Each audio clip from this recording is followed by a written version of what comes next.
पुढची महत्त्वाची अपडेट आपण पाहूयात। रत्नागिरीमध्ये विक्रांत जाधव हे 1024 मतांनी आघाडीवर आहेत।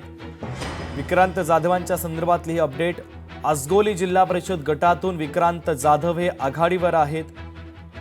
1024 मतांनी त्यांनी आघाडी घेतलेली आहे। त्यांची आघाडी टिकून राहते का हे पाहणं देखील तितकंच महत्त्वाचं असेल। रत्नागिरीमध्ये विक्रांत जाधव 1024 मतांनी आघाडीवर आहेत। आताचे सध्याचे ताजे अपडेट आपण पाहूयात।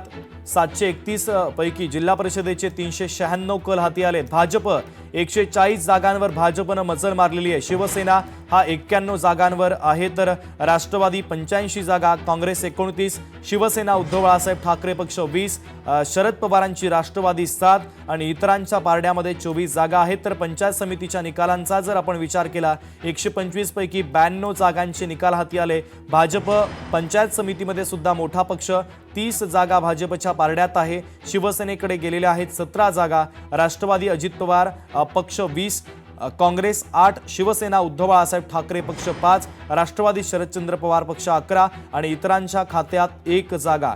तर आतापर्यंतचे हे निकाल हाती आलेले आहेत आणि आतापर्यंतच्या कलानुसार आपण जर आढावा घेतला जिल्हा परिषद आणि पंचायत समिती दोन्ही ठिकाणी भाजप हा मोठा पक्ष ठरतोय। कराडमधून महत्त्वाची बातमी। महागाव पंचायत समितीमध्ये काँग्रेसचे संग्राम पवार हे आघाडीवर असल्याचं पाहायला मिळत आहे। उमरज पंचायत समितीमध्ये भाजप 23 मतांनी आघाडीवर आहे। भाजपने येथे आता आघाडी घेतलेली आहे।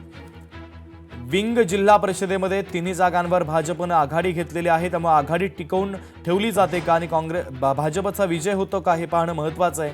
साताऱ्यामधून एक महत्त्वाची बातमी। साताऱ्यामध्ये सोनल शेखर गोरे 6500 मतांनी आघाडीवर आहेत। मोठी आघाडी त्यांनी घेतलेली आहे। भाजपच्या उमेदवार सोनल गोरे या ठिकाणी आघाडीवर असल्याचं पाहायला मिळत आहे।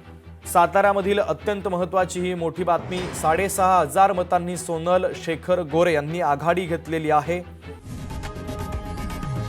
लोकशाही मराठी ऐका, पहा, जागरूक रहा।